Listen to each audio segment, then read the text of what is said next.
Christopher was already standing by the curb when I came out with his gym bag. He had his cleats slung over his shoulder and was staring down the street, ignoring me completely. I stopped at the edge of the driveway, the bag heavy in my hand, wondering why he wasn't in the passenger seat of my car. "I thought we were leaving," I said. Christopher didn't look at me.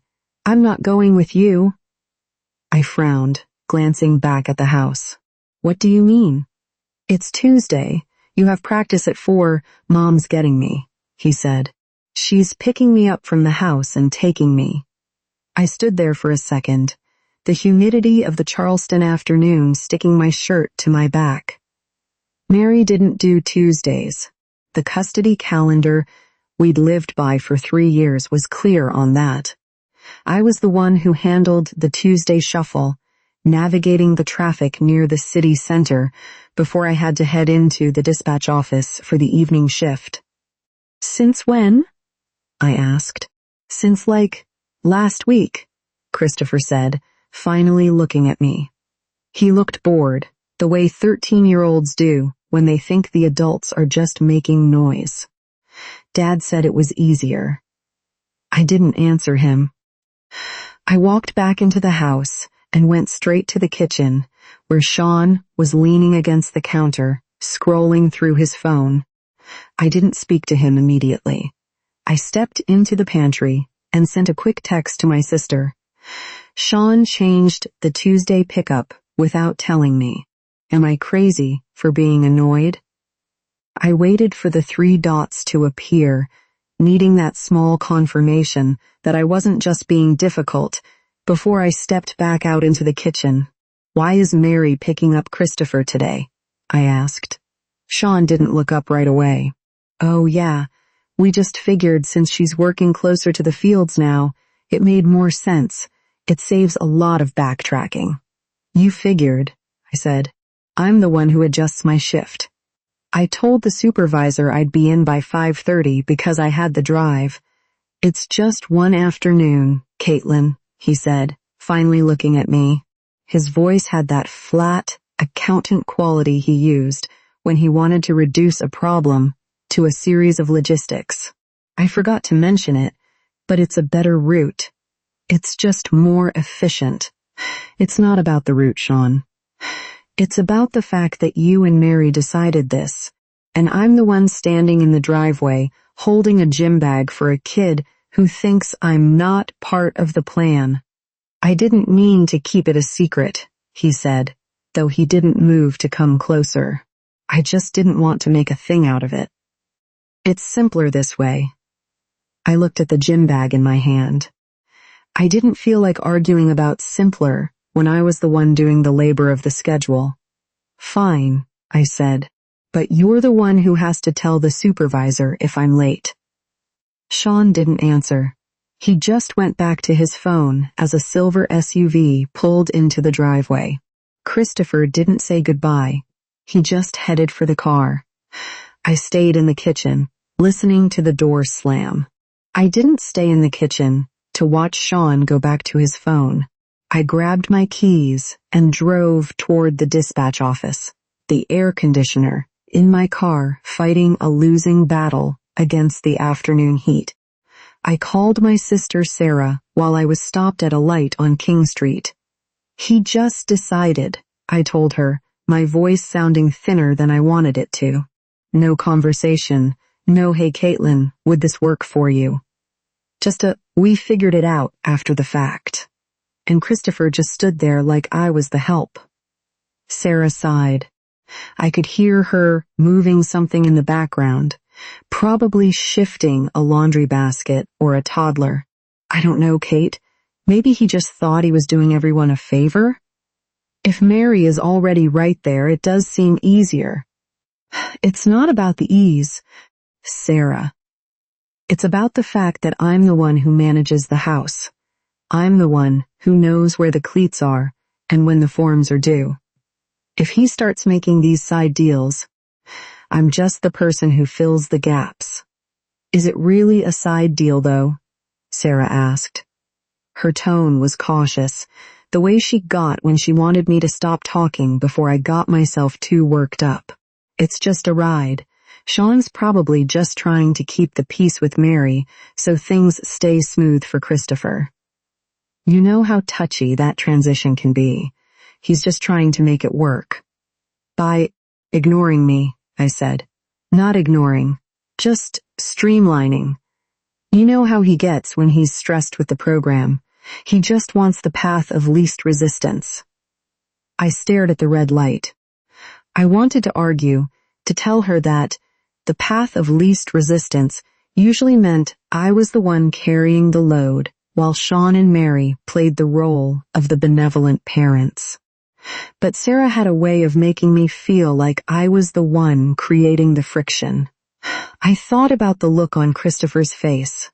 That flat, bored expression. He didn't care about the logistics. He just wanted to get to the field. I might have snapped at him, I admitted, though it felt like a lie. I told him he'd have to explain it to my supervisor if I was late. I probably sounded like a martyr. You probably did, Sarah said, though not unkindly. Just let it go for today. Send him a text, tell him it's fine, and just let it be. For the kid's sake. He doesn't need to feel the tension every time someone changes a pickup. I'm not the one creating the tension, I muttered, but I already knew I was going to do it. I needed the noise in my head to stop before I clocked in. I pulled into the gravel lot of the transit center and turned off the engine. The silence of the car felt heavy. I pulled up my messages with Sean. I started to type, "I'm sorry I was sharp, just stressed about the shift," but I deleted it. That felt too much like an apology for something I hadn't actually done wrong. Instead, I typed, "Tuesdays are fine for now. Just let me know if it changes again." I didn't wait for a reply. I shoved the phone into my bag and walked toward the office, the smell of diesel and hot asphalt filling the air. When I stepped inside, the dispatcher on the day shift, a woman named Brenda, who always smelled like peppermint and old paper, didn't even look up from her monitor. "Bus 42 is running 10 minutes behind on the Peninsula route," Brenda said, her voice a monotone drone. "Driver says there's a wreck near the bridge."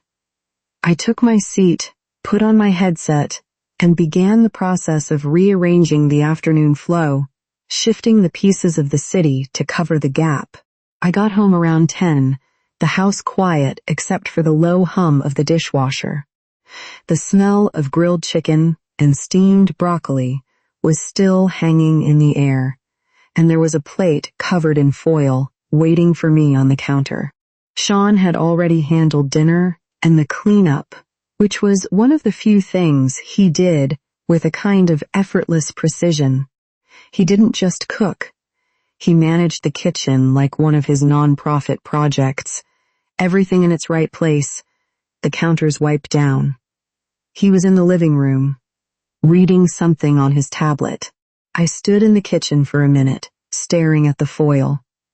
I felt that familiar, tight knot in my chest, the one that comes from trying to be the reasonable one while feeling completely sidelined. "I thought you forgot about the insurance form for Christopher," I said, walking into the living room. "The one that's due by Friday." Sean looked up, blinking. "I sent it in this morning, Caitlin." I scanned it and emailed it to the school office at 9. I hesitated, my mind flashing back to the pile of papers on the entryway table from 3 days ago. I had seen a form there and assumed it was just a flyer for the bake sale. "Oh, I thought I saw it sitting there." "It was there," he said. "I took care of it." He said it simply, without a hint of a brag, which somehow made it more frustrating. He was competent at the tasks, but he treated the communication like an optional extra.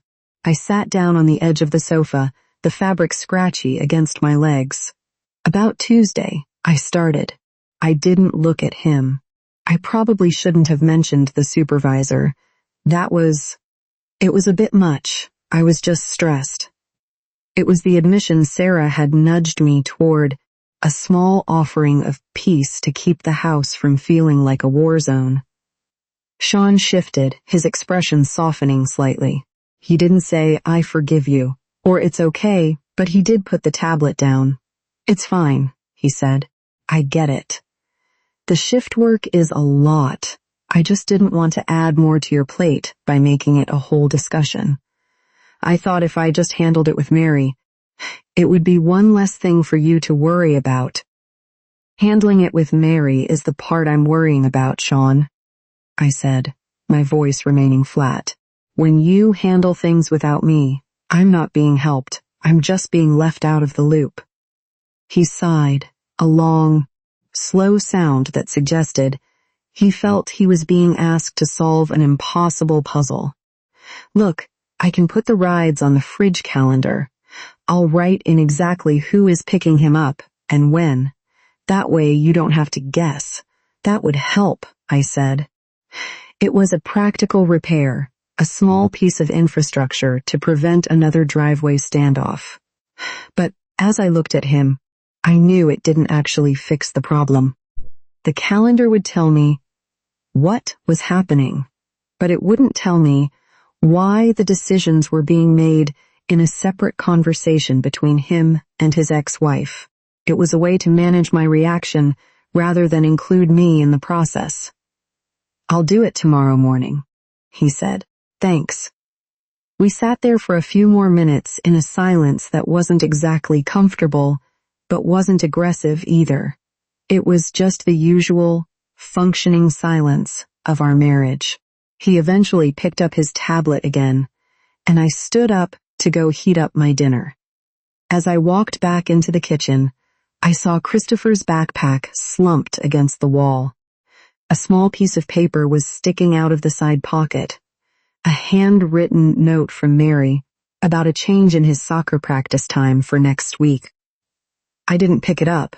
I just stared at it for a second, then turned on the microwave and waited for the beep. I think it was Thursday when the mail came. It was one of those humid mornings where the air felt like a wet blanket, and I was trying to get out the door for my shift without waking Christopher. I remember the envelope was one of those heavy, official-looking ones from the school district, the kind that usually contains a disciplinary notice or a bill for a lost textbook. I opened it at the kitchen table. Inside was a bright yellow plastic hang tag, a gold zone parking permit for the school's new simplified pickup system. I stared at it for a minute. The gold zone was for the parents who had volunteered for the athletics booster club or donated to the new gym wing. It allowed you to bypass the main loop and pull right up to the curb, saving about 20 minutes of idling in the heat. I looked at the fine print. The permit was registered to a silver SUV, Mary's SUV. I didn't say anything until Sean came down for coffee. I just left the yellow tag sitting on the granite counter, right next to his mug. "What's this?" he asked, glancing at it. "A gold zone pass," I said. "For Mary." Sean didn't even pause. He reached out and picked it up, turning it over in his hand. "Oh, right. I forgot the district finally mailed those out. I coordinated that with her last month." I felt a sudden, sharp heat in my chest that had nothing to do with the weather. "You coordinated a priority parking pass for her without telling me?" "It's not a secret, Caitlin. It's just a pass.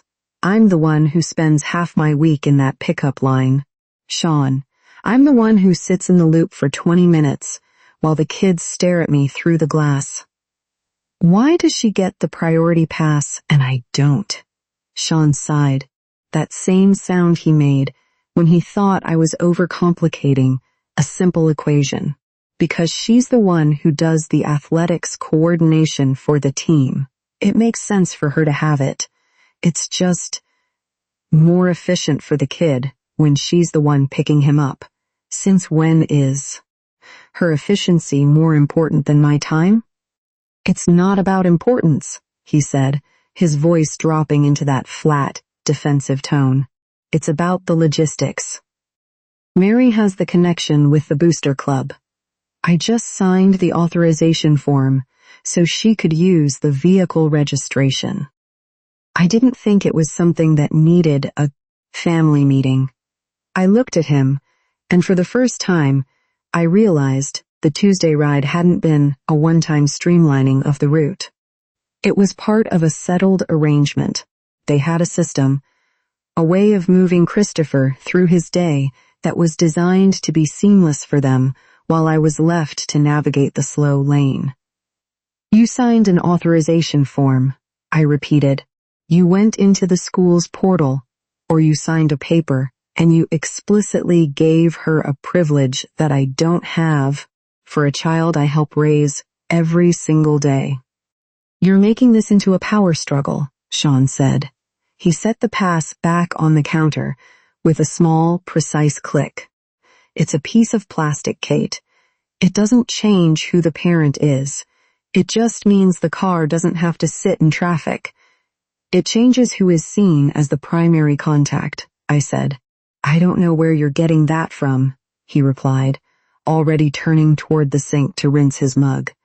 It's just a parking pass. I didn't argue further. I couldn't.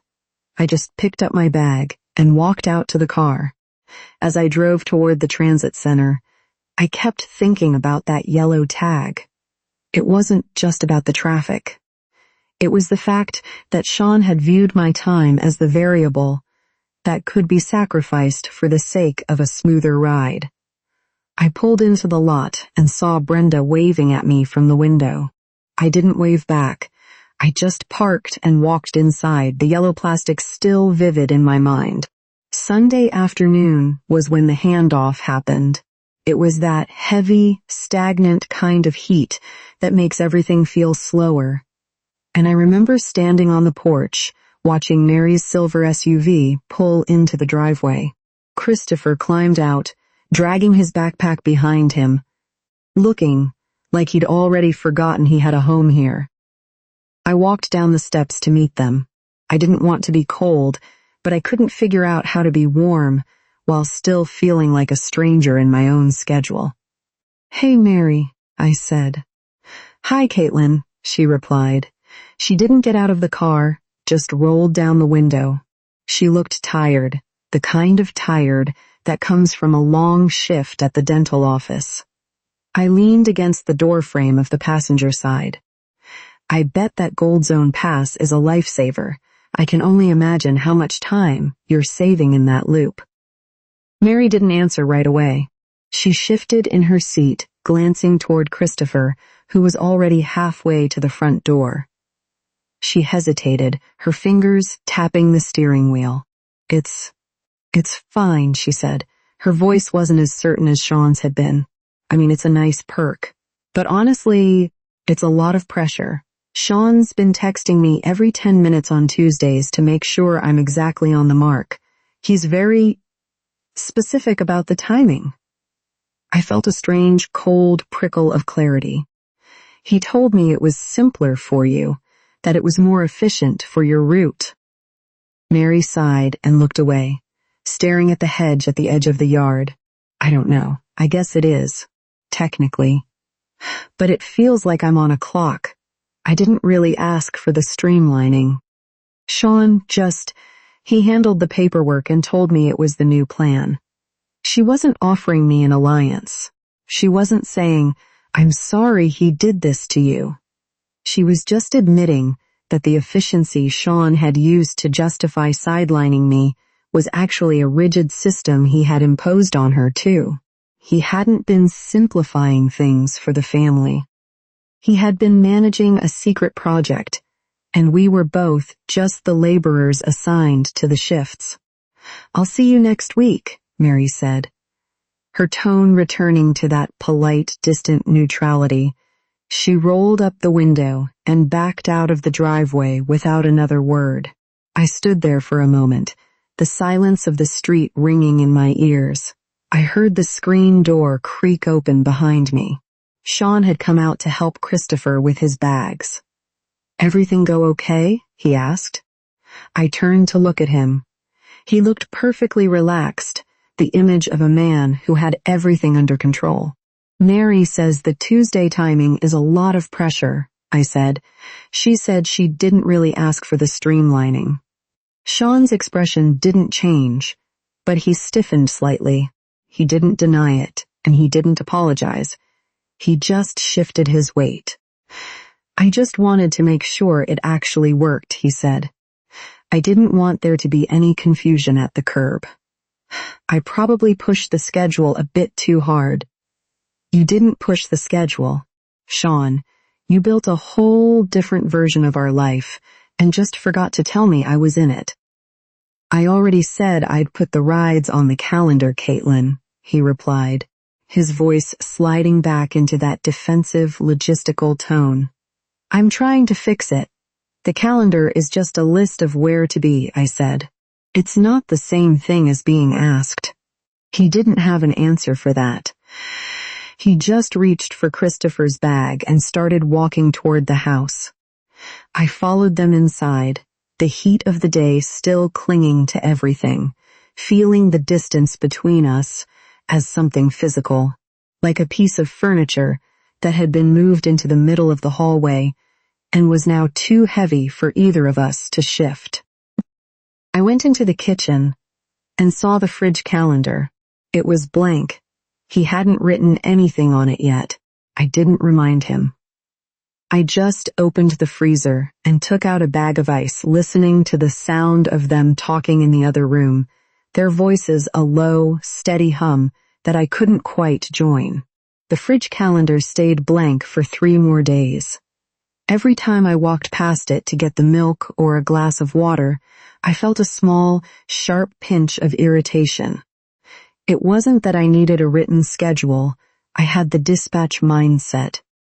I could hold a dozen shifting variables in my head at once. It was the fact that the blank white squares were a physical record of a promise Sean hadn't bothered to keep. On Wednesday morning, the routine broke. Christopher was hovering by the door, looking through his bag for something he couldn't find. Where are my practice jerseys? He asked, his voice cracking. The ones for the scrimmage. They're in the laundry room, in the blue bin, I said, not looking up from my coffee. I need them by 3, he said. I have to be at the school early for the walkthrough. I frowned. The walkthrough is at 4. You usually leave at 3:30. Christopher looked at me, then at Sean, who was tying his shoes by the door. No, Coach sent a text. It's at 3. Dad said he'd handle the ride. I looked at Sean. You told him you'd handle the ride? I did, Sean said. I just wanted to make sure he got there on time, since the walkthrough is a bit more formal. I didn't want to have to coordinate the timing with your shift, so I just told him I'd take him. And when were you going to tell me? I asked. So I didn't spend my afternoon wondering why the house was empty at 3. Sean stood up, his face settling into that neutral, administrative mask. I was going to tell you this morning. I hadn't gotten around to it yet. You hadn't gotten around to telling me about a change in the schedule for a kid I'm responsible for, I said. I felt my voice rising, that thin, vibrating quality that always made me sound more frantic than I felt. It's the same thing as the Tuesday rides. It's the same thing as the parking pass. You just decide things in a vacuum and then expect me to fit into the gaps. I'm not doing this to spite you, Caitlin, he said. I'm doing it because it's faster. If I just talk to Mary or I just tell Christopher, it's done.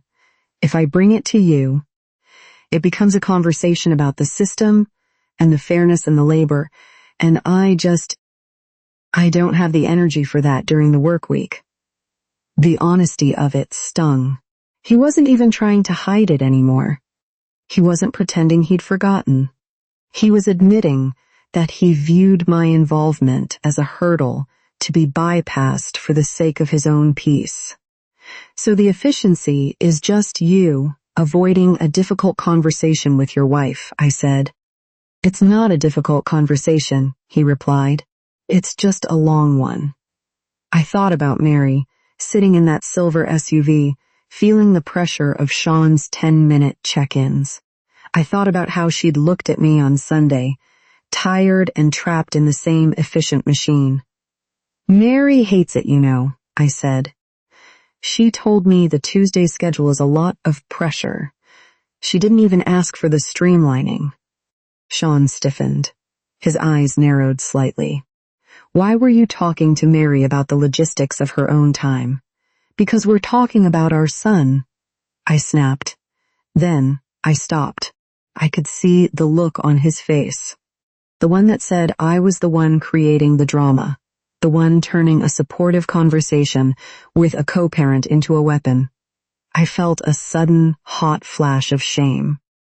I didn't want to be the person who used other people's complaints to win an argument in my own kitchen. I'm sorry, I said, my voice dropping. I shouldn't have brought her into this. That wasn't fair. But that doesn't change the fact that you're making choices without me. Sean didn't say, it's okay. He didn't move toward me. He just picked up his briefcase. I'll take him at 3, he said. I'll put it on the calendar when I get home tonight. He walked out the door, and a moment later, I heard the garage door rumble shut. I stood in the kitchen, looking at the blank calendar, and realized that the repair was just another logistical promise. He had admitted the wrong, but he hadn't changed the habit. He had just identified the cost of my inclusion and decided it was still too expensive to pay. I ended up going to the fields on Friday anyway. I told myself it was just to make sure Christopher actually had his water bottle and the right socks, but I think I just wanted to see the efficiency in action. The air was thick, that heavy South Carolina humidity that makes the grass smell like it's rotting in real time. And the parking lot was a chaotic mess of idling minivans. I watched the silver SUV glide right past the line of cars, the yellow gold zone pass hanging from the mirror like a little trophy. Mary didn't look at me as she pulled up to the curb, but she gave a small tight wave. I didn't wave back. I just stood by my car, feeling the heat radiate off the asphalt through the soles of my sandals. Coach Miller was standing by the equipment bags, blowing a whistle every few seconds to get the boys to line up. He was a loud man with a permanent sunburn and a clipboard that he treated like a holy text. When I walked over, he didn't look up from his notes. Hey, Mrs. Hunt, he said, his voice gravelly. Sean said you'd be the one handling the gear return today. Just drop the bags in the bin by the fence. I stopped. I'm just here to watch the scrimmage, Coach. He finally looked up, blinking. He looked confused, as if I'd just told him the grass was purple. Right. Well, Sean emailed me Wednesday. Said you were taking over the logistics for the weekend so he could catch up on some program filings. He said you'd have the list of who still owes their jerseys. I looked at the clipboard in his hand.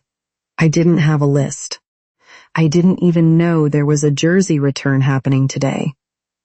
Sean had handled the communication again, but instead of keeping me out of the loop, he'd volunteered me for a task I didn't know existed. He'd simplified my labor without asking if I was available to do it.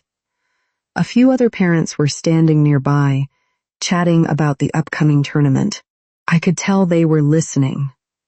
That subtle shift in attention that happens when a conversation hits a snag. I felt the urge to correct him, to say that Sean didn't speak for me, and that I wasn't his personal assistant. I wanted to tell Coach Miller that I was the one who actually knew where the jerseys were, but that I hadn't been told about the return. Instead, I just looked at the bin by the fence. I don't have the list, I said. My voice sounded flat, almost tired. Coach Miller shrugged, already turning back to the boys. No worries. Just tell Sean to send it over when he can. I'll just mark them as pending. He didn't apologize. He didn't ask why there was a disconnect.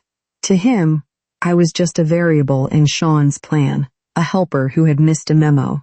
By then, I knew in the eyes of the school and the team my role had already shrunk. I wasn't the partner or the co-parent. I was the logistics coordinator.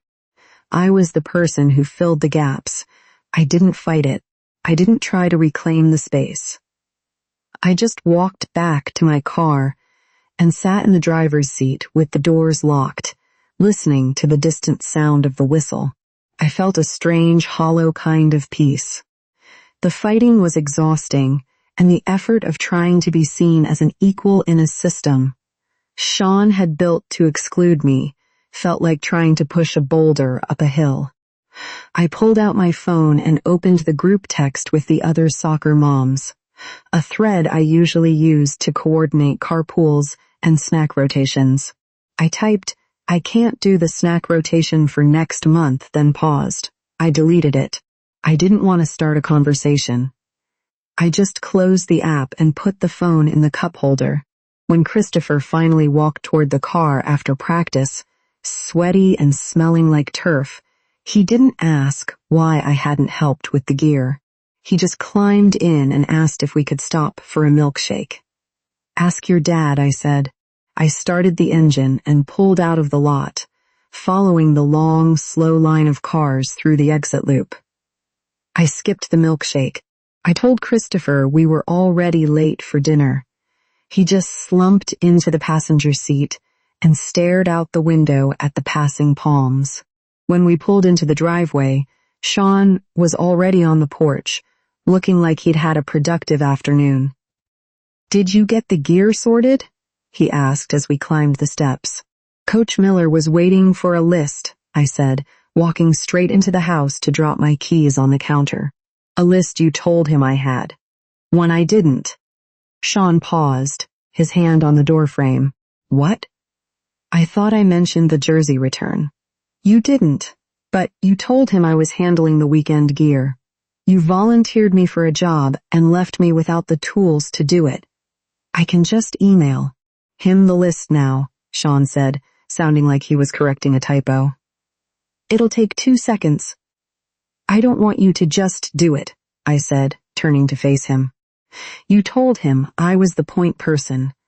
When I stood there not knowing what was going on, I was the one who looked disorganized, not you." Sean shifted his weight, his expression flickering. He hated it when a plan fell apart, especially when it made him look imprecise. For a moment, I thought he was going to tell me I was overreacting, but he just looked at the floor. "I'll fix it," he said. I left him to figure out the fix.